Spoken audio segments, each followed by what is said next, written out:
Blimba, Chicken Charmaine, Mkhetwa AKMK, and a whole bunch of other AKAs. The Sobering Podcast. Special episode. I'm not even gonna try. Yeah, no, it's a very special episode. You know, it's Big Fred, aka Big Vax. You know, gonna keep it responsible. AKA King Game Tsubasa. Wena khashu, mina khasha.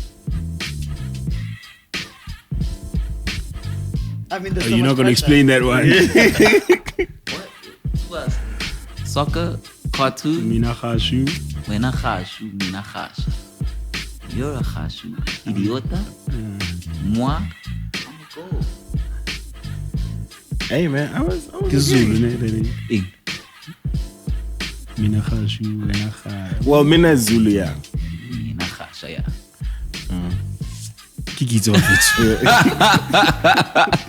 How am I gonna do a decoded for an AKA, guys?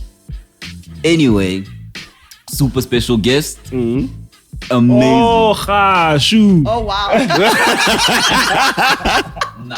Nah, no. What did you think he was talking about? No way. Yo, this nigga was speaking Japanese to me. You know?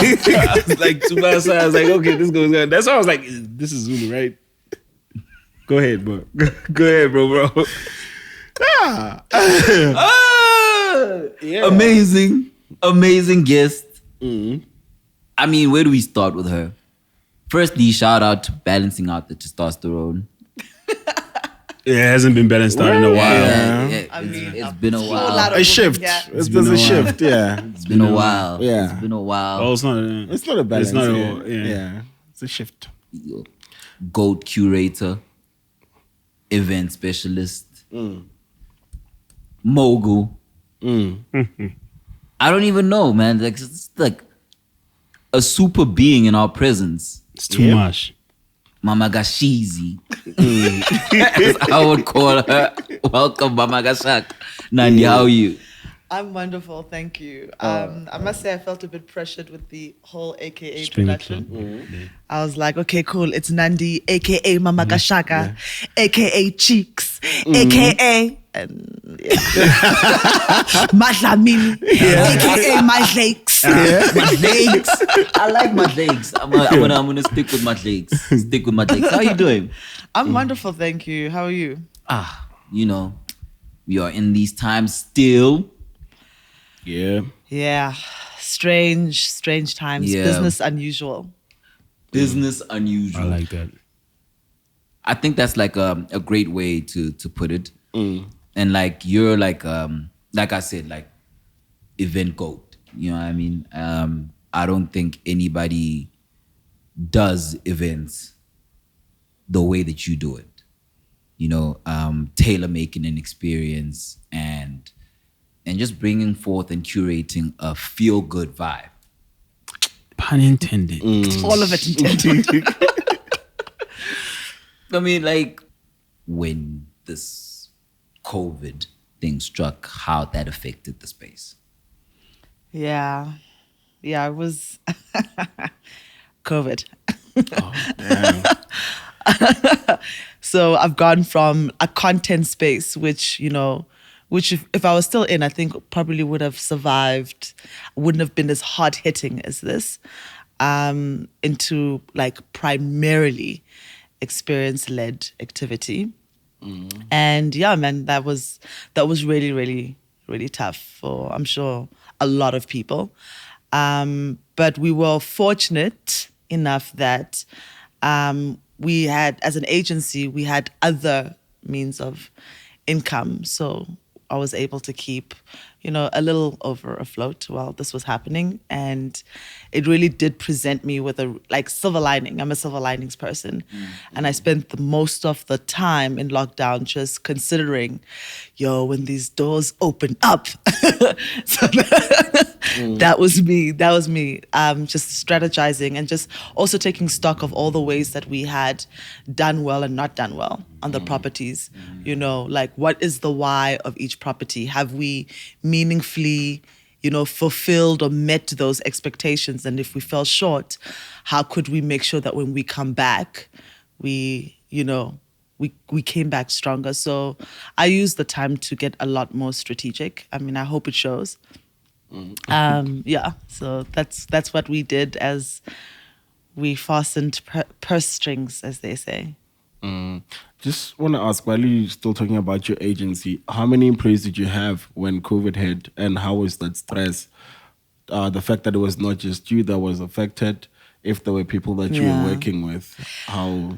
So it was unlucky in that way, but lucky in the sense that I didn't have these other people to consider, because it was all like short-term contracts and that kind of stuff.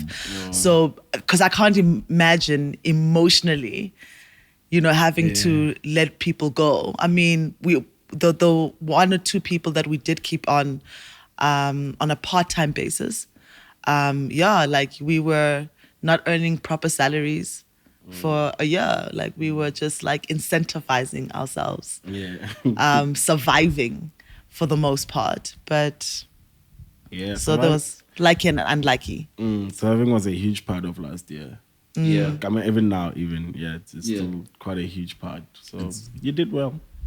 Yeah. So now when you're looking at these things happening, right, the pandemic hits, and then it's levels by levels by levels. How is that anticipation in terms of, okay, cool, it's level 2, It was it's terrible. level 3, like, okay, cool. I'm not even gonna let like you this. finish. I'm telling you, it was terrible. It was absolutely, we couldn't plan. So, and there's so much speculation, like, oh, we're about to, because the third wave was, the speculation was that we're gonna get the third wave March, April last year. Yeah. So I heeded the speculation, and so we decided not to do any events. And I strategically was like, okay, cool, we're only gonna do events in the second half of the year. I'm gonna take on some clients in Cape Town, and that's what I'm going to do for the first half. Did third wave hit then? No. While I'm in Cape Town on my gram, just events. And I'm just like, and it's like, I felt benched. But then now, when you get to the space of these levels and all of these things that's happening around us and this evolution, right, that's happening, how do you basically, I don't want to use the word train, but conscientize your audience and the people that are your supporters into this evolution, while adhering to the strict rules that you have to abide by? You know what I mean? Number caps and things of that nature. Like, how do you now make sure that this evolution is also in line with government regulations and things of that nature? Yeah, 100. I think there is, so we're our events, Feel Good is capped at 250 still. Like we're still on, like we're like 2 levels back. And I think for me and we have made it a point that all our events are happening outdoors. And I think it's that sense of like wanting to be responsible. And also you don't want to constantly be responding in the up, down. It has huge budget implications for me. So I'm like, okay, cool. What's the energy I want to create? I want to create something cozy, something intimate, something that still feels like, like family, people coming together. And there's like, and that's what we strive to create, is like a level of intimacy. Feel Good is capped at 250. Pantone Sundays is also capped at 250. Bloom is capped at 100 people. And as the world slowly begins to open up, as people choose to vax, as natural immunization, whatever. But like, we'll watch it. But I tend to err on the side of caution.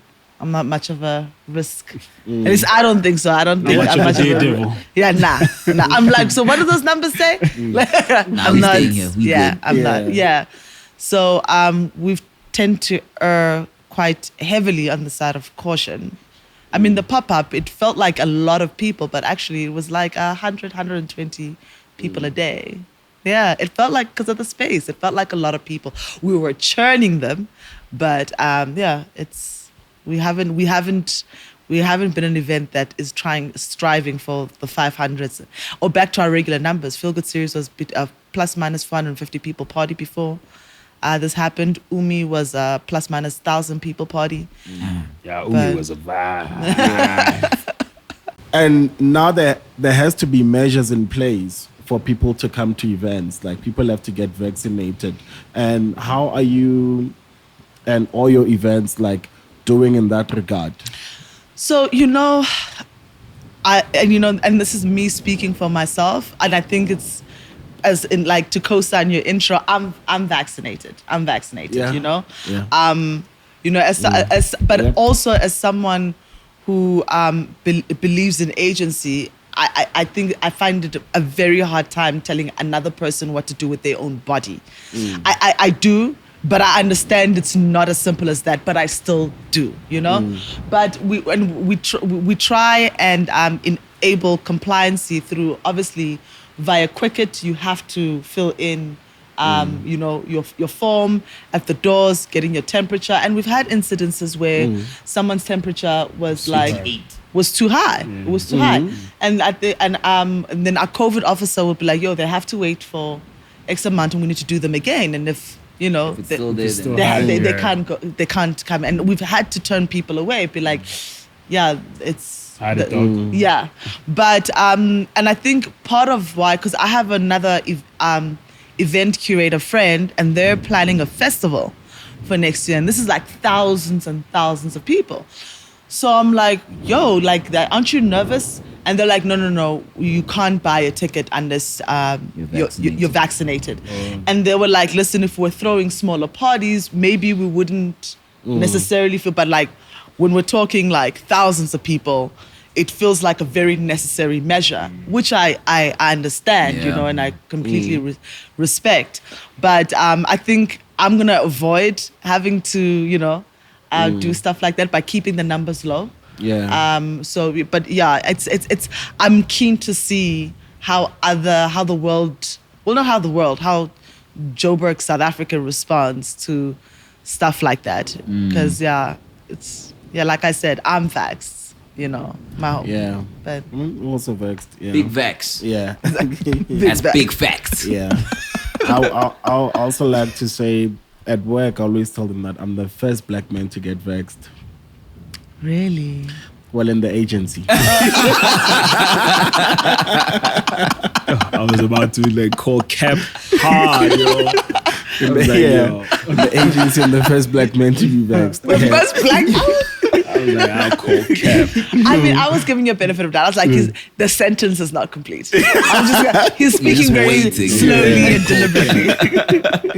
Do you have a sense of relief after the vax? Huge. I was telling you earlier before we went live, like I'm sleeping better. I'm less anxious, because it was hard being out, even though you have to be out, because that's the thing, right? Like whether a lot of us were going back to work despite the anxiety, because the financial anxiety is a thing unto itself. So you're having to balance two really challenging realities, and do whatever you can sleep with, whatever. Yeah. Sometimes you miss the good old days, man. Yeah. Can you imagine? Because everything now is like an extra cost. Like you just think about a business, right? Like these little things, like you're buying thermometers.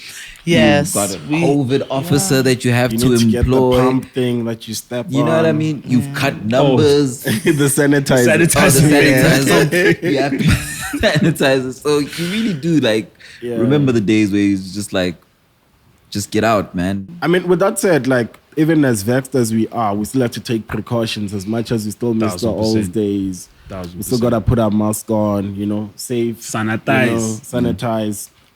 What's the space? Social distance. That's what they call it. What's this space?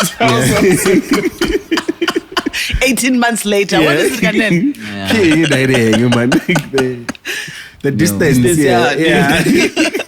This thing between you and me. What is it called? To do that, but yeah, man. So guys, basically, make sure you roll up your sleeves and get vaxxed. Yeah. It is your choice, but I strongly recommend it. Or wear a tank top. Yeah, when you go get vaccinated. Yeah. Roll up your sleeve or wear a tank top. Yeah. Hashtag roll up your sleeves. Yeah. Say, shout out to Solidarity Fund. You know what I mean? This is Big Vax. That's going to be my thing for now. Yeah, I mean, J&J. Yeah. One shot dick. Bow. For me, the Pfizer baby. Shout out to my moms. Sharp Buffett. Thanks. Bravo. Thank you for having me.